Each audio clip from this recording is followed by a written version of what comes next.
of our people are going to propel our economy and raise the standard of living of Americans. America will remain, as it is today, the envy of the world. You may have seen Warren Buffett. He said, and I think he's 100% right, that the babies being born in America today are the luckiest crop in history. Now, that doesn't mean we don't have real problems and serious challenges. We do. At home, poverty persists, and wages are stagnant. The horrific massacres of Paris and San Bernardino, the nuclear ambitions of the Iranian mullahs, the aggressions of Putin, the growing assertiveness of China, and the nuclear tests of North Korea confirm that we live in troubled and dangerous times. But if we make the right choices, America's future will be even better than our past and better than our present. On the other hand, if we make improvident choices, the bright horizon I've described will not materialize. And let me put it very plainly. If we Republicans choose Donald Trump as our nominee, the prospects for a safe and prosperous future are greatly diminished. Let me explain why I say that. First, on the economy. If Donald Trump's plans were ever implemented, the country would sink into prolonged recession. A few examples. His proposed 35% tariff-like penalties would instigate a trade war, and that would raise prices for consumers, kill our export jobs, and lead entrepreneurs and businesses of all stripes to flee America. His tax plan, in combination with his refusal to reform entitlements and to honestly address spending, would balloon the deficit and the national debt. So even though Donald Trump has offered very few specific economic plans, what little he has said is enough to know that he would be very bad for American workers and for American families. But you say, wait. Isn't he a huge business success? Doesn't he know what he's talking about? No, he isn't. And no, he doesn't.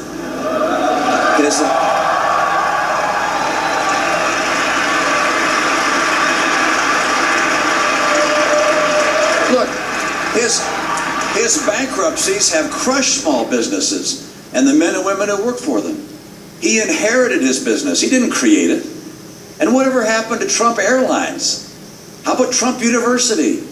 And then there's Trump Magazine, and Trump Vodka, and Trump Steaks, and Trump Mortgage. A business genius he is not. Now, not every policy that Donald Trump has floated is bad, of course. He wants to repeal and replace Obamacare. He wants to bring jobs home from China and Japan. But his prescriptions to do those things are flimsy at best. At the last debate, all he could remember about his health care plan was to remove insurance boundaries between states. Successfully bringing jobs home requires serious policy and reforms that make America the place businesses want to come, want to plant, and want to grow. You can't punish business into doing what you want. Frankly, the only serious policy proposals that deal with the broad range of national challenges we confront today come from Ted Cruz, Marco Rubio, and John Kasich. One of these men should be our nominee.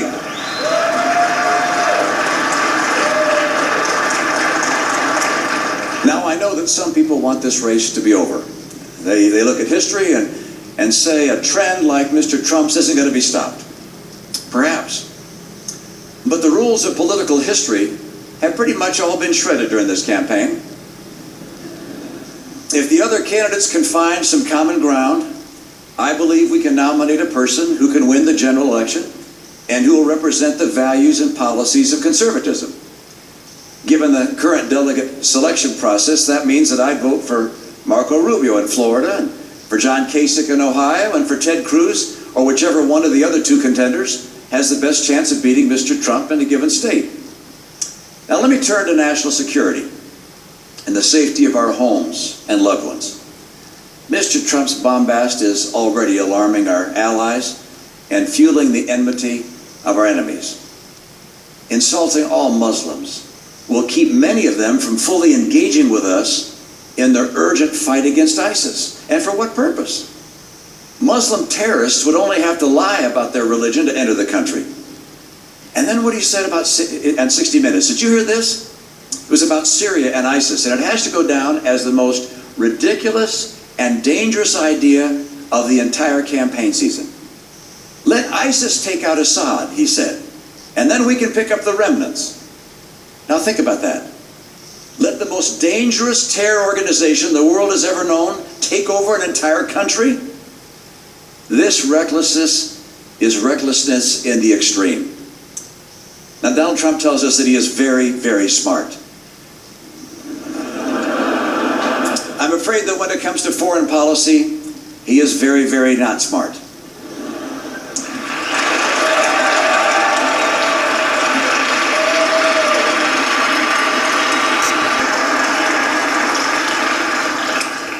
Now, I'm far from the first to conclude that Donald Trump lacks the temperament to be president. After all, this is an individual who mocked a disabled reporter, who attributed a reporter's questions to her menstrual cycle, who mocked a brilliant rival who happened to be a woman due to her appearance, who bragged about his marital affairs, and who laces his public speeches with vulgarity. Donald Trump says he admires Vladimir Putin. At the same time, he's called George W. Bush a liar. That is a twisted example of evil trumping good.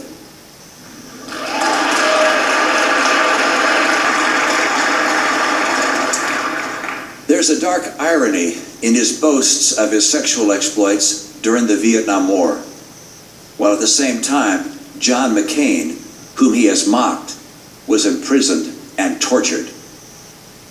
Dishonesty is Donald Trump's hallmark. He claimed that he had spoken clearly and boldly against going into Iraq. Wrong. He spoke in favor of invading Iraq. He said he saw thousands of Muslims in New Jersey celebrating 9/11. Wrong. He saw no such thing. He imagined it. He's not of the temperament of the kind of stable, thoughtful person we need as leader. His imagination must not be married to real power. The President of the United States has long been the leader of the free world. The President and, yes, even the nominees of the country's great parties helped define America to billions of people around the world. All of them bear the responsibility of being an example for our children and our grandchildren. Think of Donald Trump's personal qualities: the bullying, the greed, the showing off, the misogyny, the absurd third-grade theatrics. You know, we've long referred to him as the Donald. He's the only person in the entire country to whom we have added an article before his name, and it wasn't because he had attributes we admired. Now imagine your children and your grandchildren acting the way he does. Would you welcome that? Haven't we seen before what happens when people in prominent positions fail the basic responsibility of honorable conduct? We have. And it always injures our families and our country. Watch, by the way, how he responds to my speech today.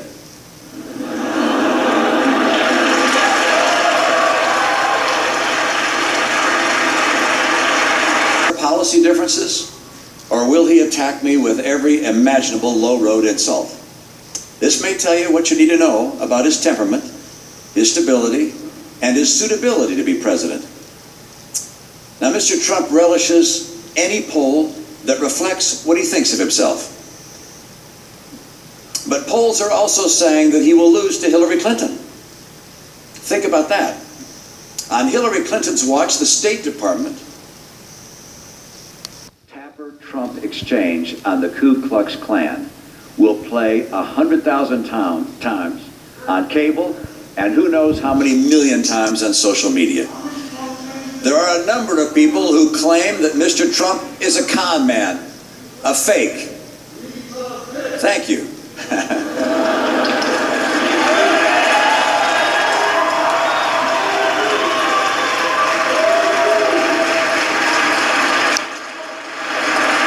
Let me say that again. There's plenty of evidence that Mr. Trump is a con man, a fake. Mr. Trump has changed his positions not just over the years, but over the course of the campaign, and on the Ku Klux Klan daily for 3 days in a row. We will only really know if he's a real deal or a phony if he releases his tax returns and the tape of his interview with the New York Times. I predict that there are more bombshells in his tax returns. I predict that he doesn't give much of anything to the disabled and to our veterans. I predict that he told the New York Times that his immigration talk is just that, talk. And I predict that despite his promise to do so, first made over a year ago, that he will never, ever release his tax returns. Never. Not the returns under audit, not even the returns that are no longer being audited. He has too much to hide. Nor will he authorize the release of the tapes that he made with the New York Times.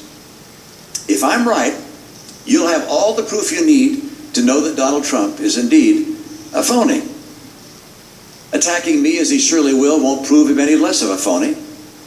It's entirely in his hands to prove me wrong. All he has to do is release his back taxes like he promised he would, and let us hear what he said behind closed doors to the New York Times.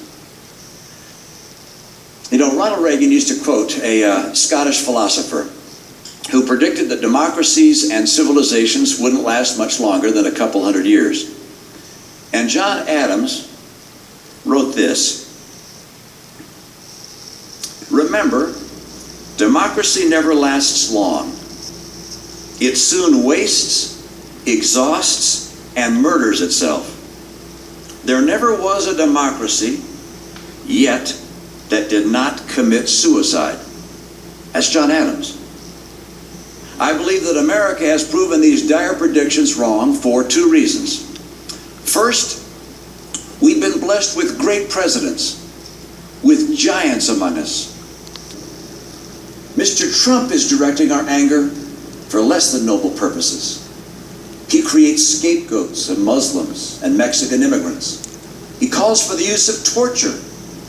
He calls for killing the innocent children and family members of terrorists.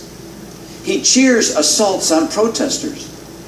He applauds the prospect of twisting the Constitution to limit First Amendment freedom of the press. This is the very brand of anger that has led other nations into the abyss. Here's what I know. Donald Trump is a phony, a fraud. His promises are as worthless as a degree from Trump University.